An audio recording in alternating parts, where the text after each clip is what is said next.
Hello, my name is Tekisha Harvey. I am managing partner and head of marketing here at FlowerHire. Welcome to our Sunset Sesh today. I'm super excited to geek out all things marketing and branding with my guest, David Paleschuck. He is the founder and CEO of Branding Bud Consulting Group. He also is an author. He has written two amazing cannabis books, Branding Bud, The Commercialization of Cannabis, along with his latest book, Cannabis and Marijuana, Language, Landscape, and Context. Welcome, David. Hey, Tekisha, how are you today? I'm doing well. Like I said, I'm super excited to kind of get into this conversation. But before we start, let's talk a little bit about you and tell me a little bit about your journey to cannabis, where it's led you and your current company now. Yeah, well, it's been a long journey to cannabis, that's for sure. But I've always been around cannabis. And the funny thing is I've not always been a consumer. But growing up as a skateboarder in New York and hanging out on the streets of New York with my graffiti artist friends, it was just part of the culture. So I've always been around it. Always intrigued by it, always interested in it. And for me, I went to Parsons School of Design. I owned an art and design gallery for many years in the late 80s and 90s in New York City, which was an amazing time. Then the economy fell apart and I closed my gallery. I went back to school for my MBA. I came out and I ended up working at American Express, MasterCard, Pepsi, and Microsoft for quite some time in branding and marketing. And then finally in 2012, when the I-502 law passed here in Washington State, I left Microsoft to get into the cannabis industry. Now, so that's super interesting. Coming from traditional, so from a creative background, shifting to traditional big brands, big companies, traditional corporate into cannabis. I'm sure that was very big pivots, but also shocking to see the different cultures surrounding the different companies. Can you tell us a little bit about that transition from traditional into cannabis? Yeah, well, I mean, one of the things I think about today is, how did I get here creating cannabis brands and why am I here and what skill set or expertise do I have to do that? And, it's really taken me a while to sort of look back and say, how does this all come together and what is my story?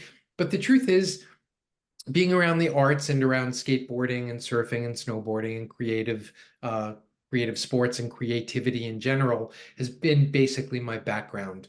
Understanding how businesses work and how brands work within society and psychology and sociology has always been an interest of mine. Those things come together now more than ever. And the truth is, having spent almost 15 years in credit card marketing at American Express and MasterCard, what I think about that most is trust marketing. And trust marketing means you trust us with your financial data. You trust us when you're swiping your card, that every time you wave or swipe your card, it's going to work, that there's a level of trust. And even the phrases, don't leave home without it or priceless, right? Those are the things from the credit card industry. And those really ring true in terms of trust marketing.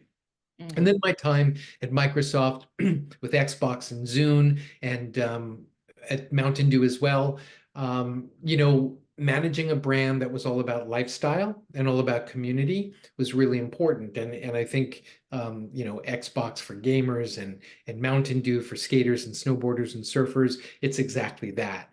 And so when I think about that, that's lifestyle marketing. Now, if you add lifestyle marketing and trust marketing, you get exactly what cannabis marketing is because not only are you selling the cool, but you're also selling the trust. When people come to consume cannabis, they want to know either that it's not filled with pesticides or other things, and that it's consistent, that they come back for the same cultivar, or the same product that they're looking for, that they can trust it and that it's consistent. And that's not only in the look and feel, but the benefits and the effects as well. So to me, in some weird way, cannabis is sort of a sweet spot where I found myself because of my love and interest in certain things, and I've been able to leverage that to my advantage and hopefully to my clients' advantages as well.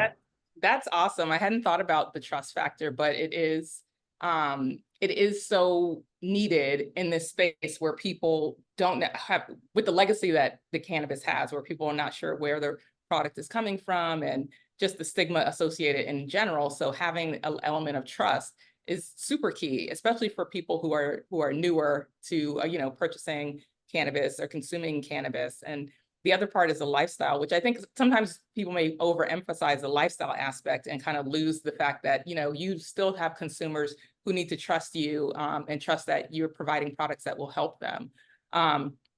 We're going to get back to that, but one thing that you mentioned is like how your career, like it's basically kind of the experiences you had all aligned to working with cannabis. But before that, I think a lot of what you said also struck a chord in that you are very consumer focused, like understanding the consumer. And speaking of consumption, can you talk a little bit about like what's your cannabis why? From a consumer all the way to now working in the industry. Like, what's your why for staying here? I like to think of it more as my cannabis why not. But what's my why? I think at this point is really about educating, is really about acceptance, normalization, education, and sort of making sure that that we as humans, we as consumers understand what we're consuming, understand the responsibilities that come along with it, and understand how it can help and maybe in some ways where it can't help. But I think there's not enough education relative to cannabis right now. And I'm not talking about research. I'm even talking about common sense. There's just a lot of nonsense floating around the ether, and that's from years of stigma and stereotypes and so on and so forth. So for me, my cannabis why is educating, and that's why I just came out with my latest book, which is all about the words we use surrounding cannabis.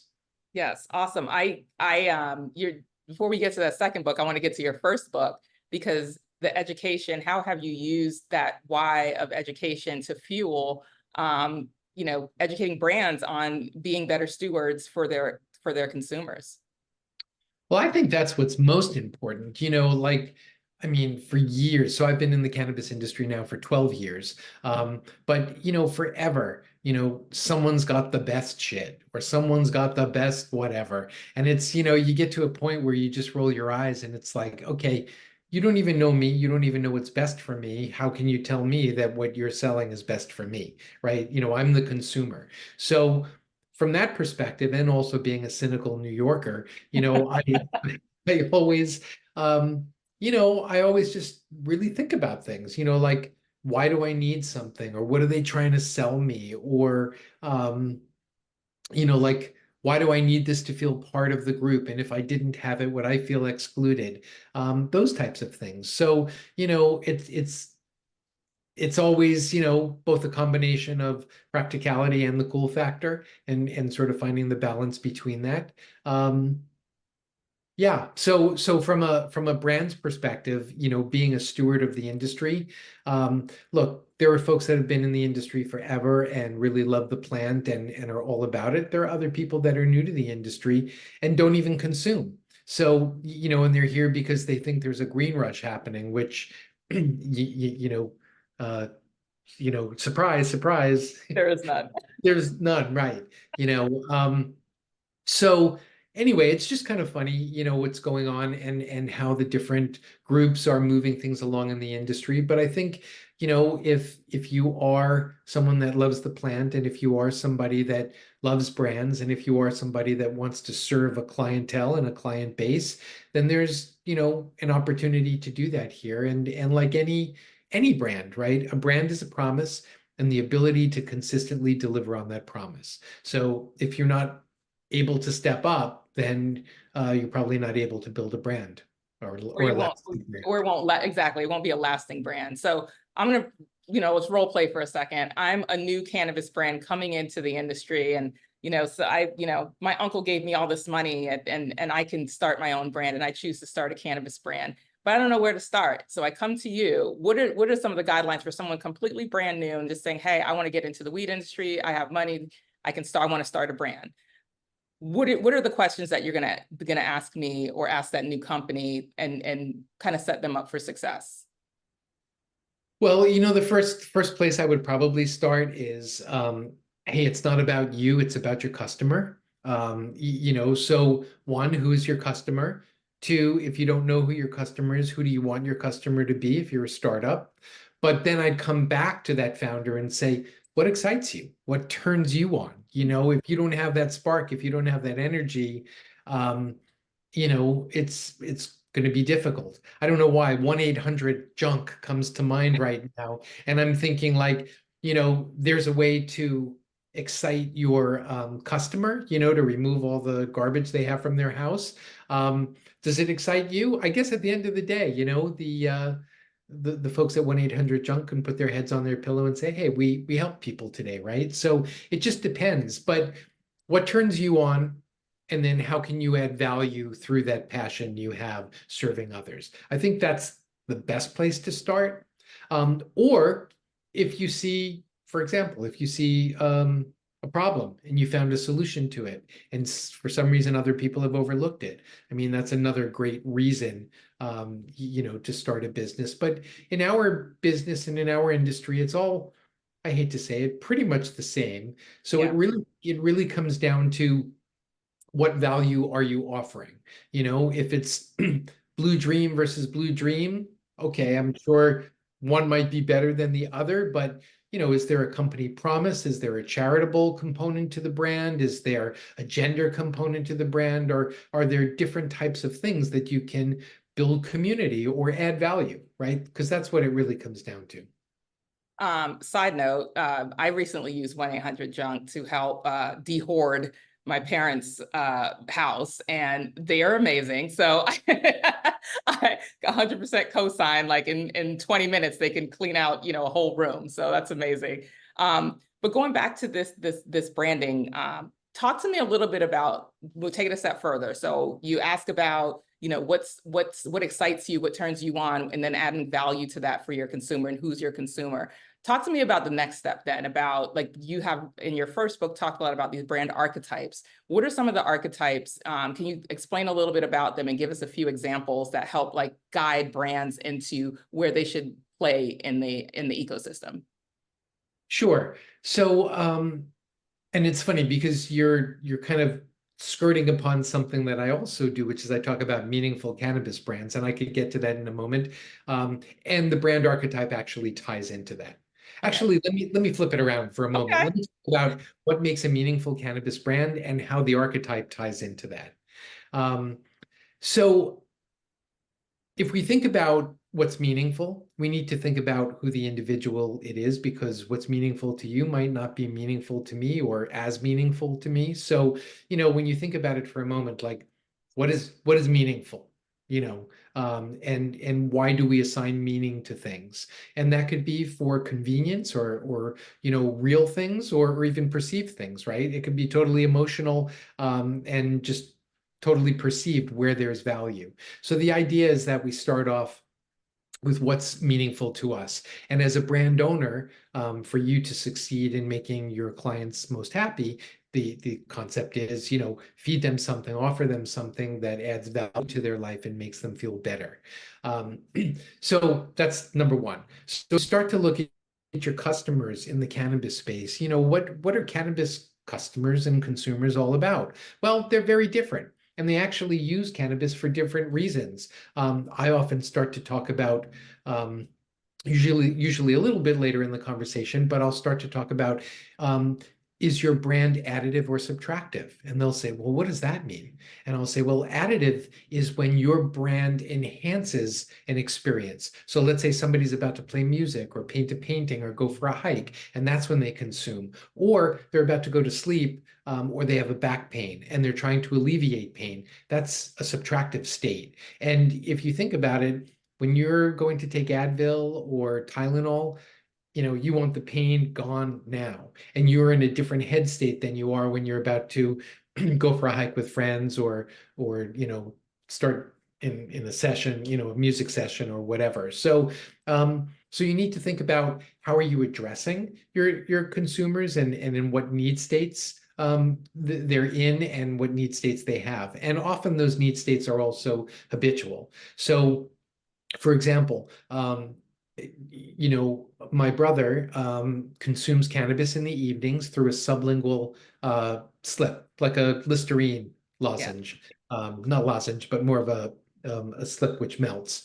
Um, his wife does not approve of cannabis. And so what's interesting is because of his lifestyle and where he's at in his life, he basically now um, has to consume discreetly. So that already eliminates a number of form factors, right? So he's now into edibles or tinctures or beverages or topicals in order to discreetly consume, which he does right before he goes to sleep because he has problems sleeping. So what's really interesting is if you think about what's meaningful to him, he has to consume discreetly, which means he has to take a look at the form factors that cannabis comes in and choose according to his lifestyle. And then follow through on all the other things, his ritual, his inability to sleep, his incessant insomnia. So all of those things really come together to start to make a meaningful brand for somebody. So when you really think about it, what's their psychographics? What's their demographics? What's their ethnographics? How does that all play into who they are and what's meaningful to them? Then you have to get into, can they consume discreetly or indiscreetly? Do they smell like weed after they smoked a joint or a blunt? Or they like my brother who just puts a sublingual slip under his tongue and has minty fresh breath and sails off into the sunset every night, and his wife is happy. So it's those types of things. And then finally, so after we take the background of the consumer, what they're looking for, their ability to consume discreetly or indiscreetly, which leads to their form factor choice. Then you finally get into, if you're talking about form factor choice, you get into bioavailability and uptake times and so on and so forth, and dosing, which is a really important conversation I won't get into, but that's important. And then finally, you get to the outermost wrapping of the package, and that's really the brand archetype. And it's there's scientific research that has shown that we look at color first, we look at symbols second, we look at words and numbers third, and finally we assemble them last. So basically we take the lazy route to try to discern brands in front of us, and what do colors mean and shapes mean and forms mean and letters and numbers. And so there are certain things that we know now. Typically a black package is more masculine, more often than not appeals to a male. You know, Again, another stereotype is maybe craft paper with a light blue or a blue or green soy ink is totally a sustainable product. So these are things that we could see right away without even really understanding what's in the bottle or in the box, right away looking at as consumers on the shelves. And so, there's things that just catch our attention or not. And I'd almost equate this to music. We could listen to probably 3 to 4 seconds of music. It could be country music, rap, hip hop, classical, jazz. Within those 4 seconds, you might not know what that track is, but you'll know whether it resonates with you or not. You Exactly. know, 4 seconds of country music. Oh, I don't know if I could take that. Hey, Um, today's country, maybe. Today's country is a little different. There you go. But yeah, that sort of thing. So it's already something that you know immediately.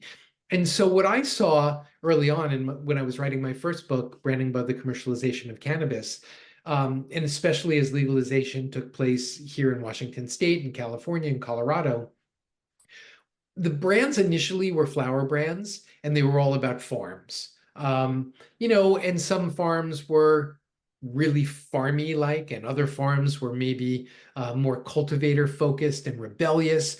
But for the most part, it was about flower and green packaging with a cannabis leaf and so on and so forth.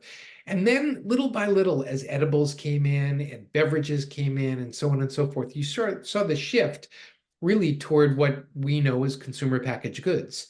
And of course, why not? Why should cannabis products be any different if it's a gummy bear made by Haribo, or if it's a gummy bear made by whoever, Kiva. So it's that sort of thing.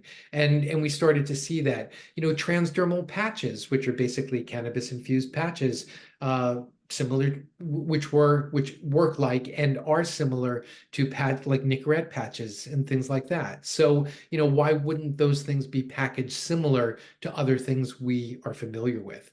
So, the landscape started to change, and that's when I decided to write the book.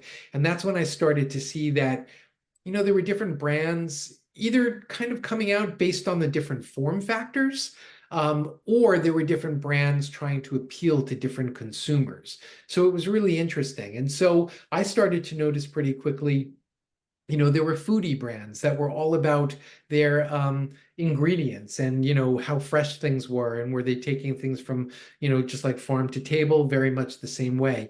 There were gender-based brands, some that focused on the LGBTQ plus community. There were charity brands.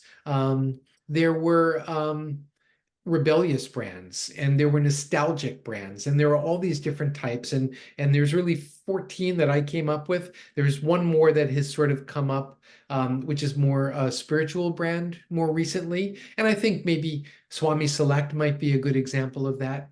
But as we start, and there's luxury brands and so on and so forth. But the one thing that's really important is these are not mutually exclusive brand archetypes. They can totally overlap each other. And so let's take the brand off the top of my head. Whoopi and Maya comes to mind. What was that brand about? Well, it focused solely on women, so it was a gender specific brand.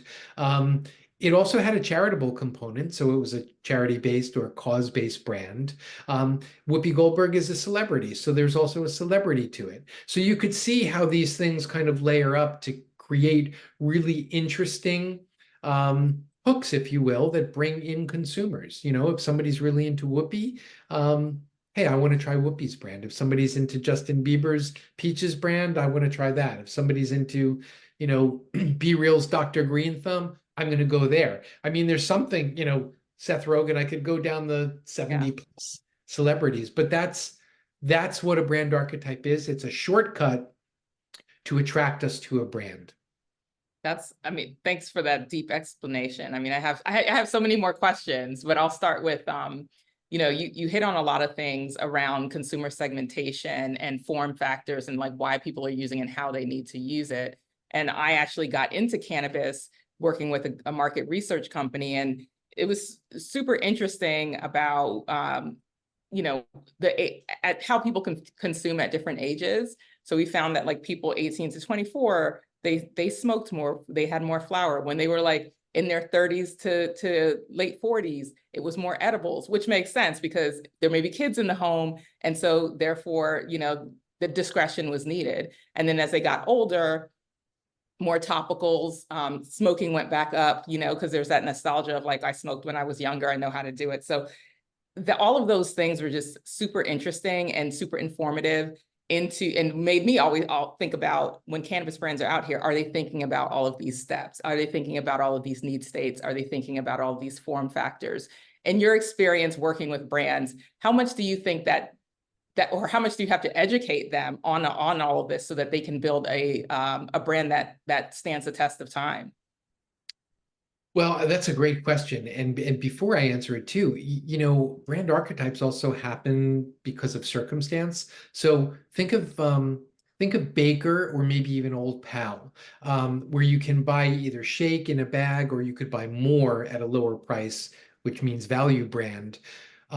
Why did that happen? A lot of that happened during the pandemic because people didn't want to go out so much. And when they did go out, they wanted to buy more at a single time and bring it home at a lower price.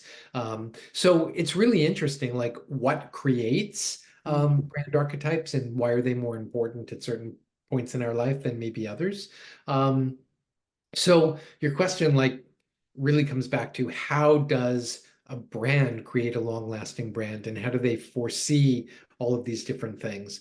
I think understanding a specific segment, is the best way to go. Focusing on everybody and being something to everybody is not the way to go because everybody is different.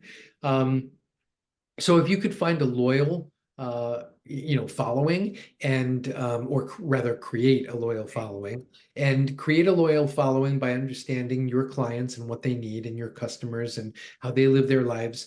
And this really comes full circle to where we started off.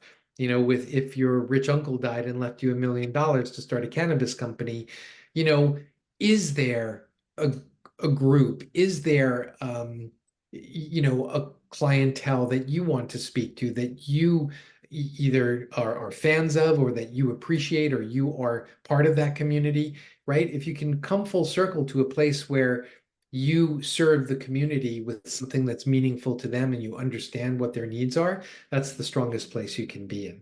So that's really what I think being especially a cannabis brand is about, and whether it's just, cookies and the cool factor, or it's, Swami and Nikki, growing under the stars, in Laytonville, for the reasons that they cultivate for. Everybody has a reason, everybody has a need. Okay, great. Let's pivot now and talk about your second book, because this is really exciting. And I think it's, as the industry matures, I think this book is actually helping to push the industry forward. And not just the industry, but people outside the industry, and creating understanding and connection to understanding more about cannabis, and changing mindsets. So cannabis versus marijuana. Tell us about how this book came about, and tell us a little bit about it. Well, I think it originally came about from a number of conversations that I had had where I felt people misused the words cannabis and marijuana. And one of those conversations which stands out to me was, I was here in Washington State at the Capitol, and an elderly gentleman who was a politician, uh, who was talking during this meeting, and I was sharing as well during the meeting. After the meeting, he came over to me and he said, "You don't smoke marijuana, do you? Because you don't look like you do." Wow. And I looked at him and I said, "No, I don't smoke marijuana. I consume cannabis." And his head started spinning on his shoulders, and he wasn't quite sure what I was talking about. So after we both settled down a little bit, when I was driving home, I started to think about that. And I started to think about, from smoking marijuana to the gateway drug, it's a slippery slope, and those things are so close. And I felt like this conversation, either I had had so many times before, or I had heard so many times before. And so for me, I started to think about, and this was really early on, when I first got into the cannabis industry, but that's when I started to really decide to use more scientific terms, to really learn about the plant, to start to question some of the words and the nuances that we were using. But most importantly, what I realized when that politician said what he said to me was, he has a language of his own, and I have a language of my own.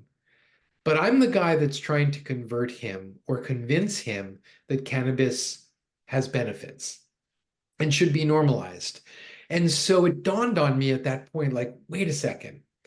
If I'm trying to convert him or convince him, doesn't it behoove me to speak his language? Doesn't it, or at least to start to speak a different language that might put him on his heels and say, "Whoa, what are you talking about?" "Well, I'm talking about science. You're talking about words with racial prejudice and history that aren't quite fair." And again, I want to be real specific that those are regionalized or localized. What marijuana is in the US is not what marijuana is in Mexico, for example. Right. Marijuana is. So, there's nuances here, but bottom line, the premise of the book is, if we want to change hearts and minds, if we want to convert and convince people, and those people are scientists, researchers, policymakers, politicians, all the folks we need on our side to come our way, we need to start speaking a language that is less riddled in euphemisms and slang, and more scientific. And what I've noticed, whether it's me noticing it, or traveling around and having conversations with people, it's so interesting. For example, I just came back from Thailand not too long ago. I sat in a dispensary for hours, with a client of mine working through a number of things, but also overheard all the tourists coming in. And it was so interesting to hear different people asking for different things, but wanted the same thing, which really put the bud tenders sort of, at odds. Like, oh my God, what are they asking for? We need to Have to look. translate. Every country has different euphemisms for it. Exactly. And so now when you take that back to the business world, there's doctors, there's researchers, there's politicians, they all speak their language too. And so it's really important for us to get on the same page. So for example, marijuana versus cannabis, that's obvious. But indica versus sativa, that's an old model already. Strain versus cultivar. Do you know strains have everything to do with viruses and bacteria and nothing to do with horticulture or botany? So Wow. we in many instances are using the wrong words or words that get confused. Deschedule versus reschedule, et cetera, et cetera. Adult use versus recreational, medicinal versus medical versus therapeutic, right? I would say, I would argue that cannabis is both medicinal and therapeutic, less medical. Why? Because in my mind and in this country, medical means a doctor prescribes it, a pharmacist distributes it, an insurance company pays for it. And we're not quite frankly even there yet. So we've got a long way to go. So this book was really about 20 chapters of getting trying to get people on the right page and trying to have people understand when and why we choose certain words. And just to be clear, I definitely can't reiterate this enough or iterate this enough, is I'm not the word police, right? I'm not here to tell you that you shouldn't use the word marijuana or weed or what have you. But I am here to tell you, hey, before you use the word, think about it. When I'm with my friends and in an informal setting, I'll use the word weed. I'll use other words. When I'm presenting on stage to politicians, I use the word cannabis, and I have scientific stats to bring with me, or statistically significant stats to bring with me and talk about. So it really just depends on who I'm talking to and when and where I'm talking to them. And context is everything. And that's why the book is called Cannabis versus Marijuana: Language, Landscape, and Context. I love the context aspect of it because it kind of is that little caveat to this is not a word police, like you say, it's not an end all be all. We have a language for business and we have a language for at home.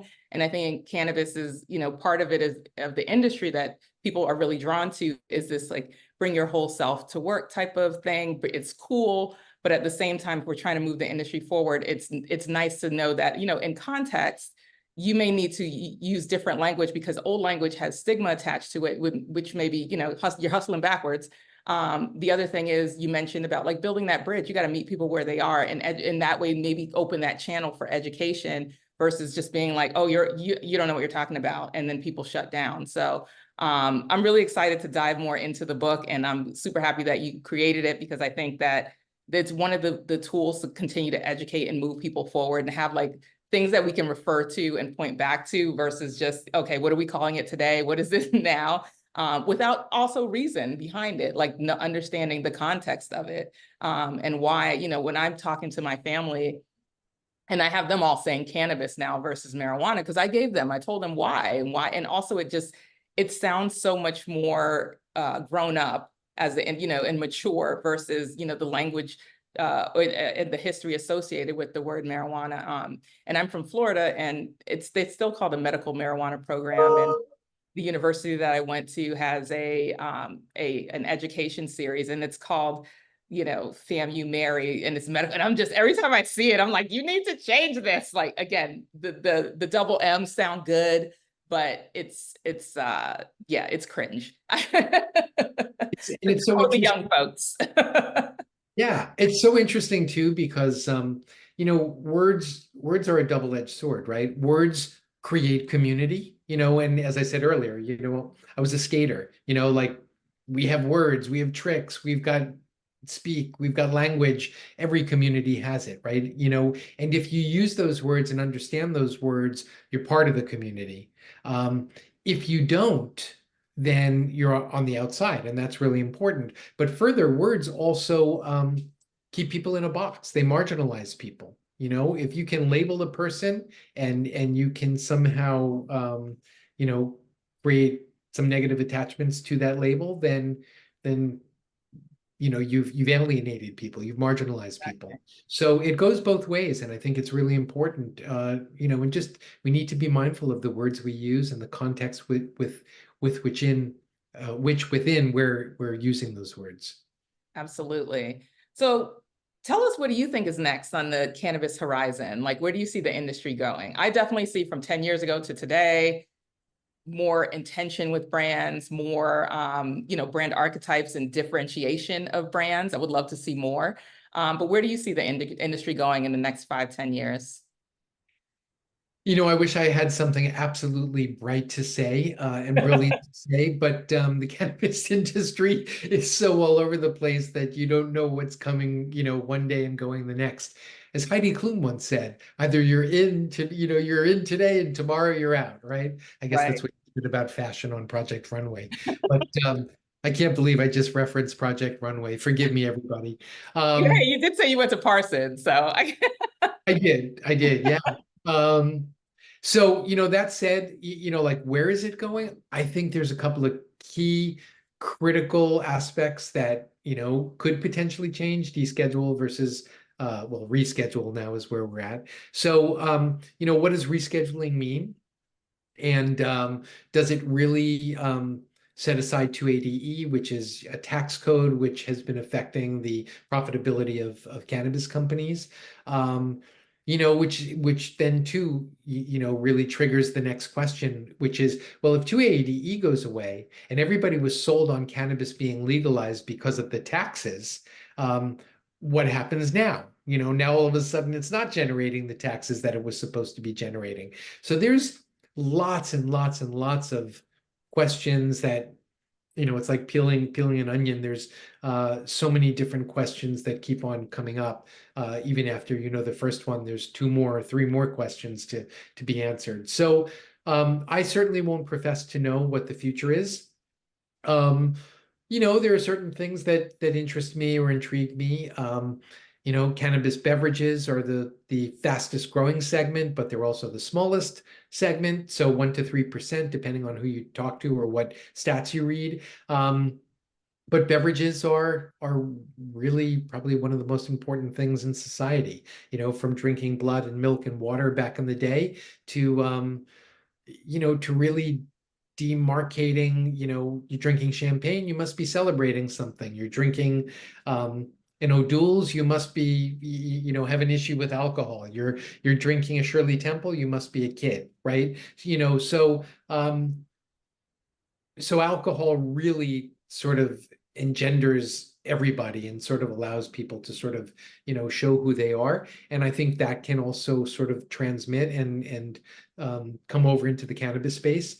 I also find it intriguing that, you know, when you consume flower, but when you drink a beverage, let's just say it's a Heineken for the lack of, you know, you're actually advertising for the brand as you sit there all cool and snug in the bar with your Heineken or your Budweiser or whatever. So I think there's a lot to be said for people associating more with brands, more with cannabis brands as time goes on, people flaunting certain brands and again, like no different. You know, people wear luxury brands to show who they are or perhaps who they're not. But you know, I think this will continue. I think more importantly, to be honest with you, and I'll summarize this as quickly as I can. Um, I think cannabis brands, whatever happens over time, will mimic other consumer product good brands. I think what's more important to sort of think about is, you know, if you look at the evolution of brands in the 60s and 70s, when brands really started to get traction, that was really about convenience. Think about sliced bread or sliced cheese. You know, think about miles per gallon. But then, you know, when you got into the 80s and 90s, it was more about how a brand made you feel. So think about, you know, not necessarily the Mustang itself or the miles per gallon that the Mustang would get, but the wind blowing in your hair and how fast it could go and how it made you felt, how it made you feel. And then as you got into more the 2000s and maybe the 2010s, it was all about logo slaps, right? It was all about, Supreme and Gucci and so on and so forth. And either you were part of them or you were not part of them, right? It was sort of hierarchical and very, discerning in terms of who you were associating with or not. And then finally, we've got to where we are now. And where we are now is, do we believe what brands say they believe? Right? Am I driving a Tesla because I believe in electric vehicles? Am I using seventh generation laundry detergents because I'm thinking about the future and the sustainability? Am I buying Patagonia because I think about how they recycle their products? So now we're at a very different place. So I think more importantly than the cannabis industry, specifically, I think what's more interesting, at least for me, is how will the Uber trends, the meta trends, shape the cannabis industry, much like the pandemic did in some ways. Hey, it was during the pandemic that cannabis became essential. Right. I mean, So these are great questions. You've got my mind thinking, and I hope you have everyone out there's mind thinking as well as they continue to evolve and grow in this business. Thank you so much for your time. We can keep talking, but we need to do a part 2 then. Tell everyone where they can find you, and if you're a cannabis brand out there and you need some help with your branding or rebranding, where can they connect with you? yeah, absolutely. My website is brandingbud.com. You could find me also on LinkedIn. I'm there daily. And you could also find my podcast, Branding Bud Live, on YouTube. And I'm around. Come find me. Awesome. Thanks for your time, David. Thank you, Tekisha. I really appreciate it.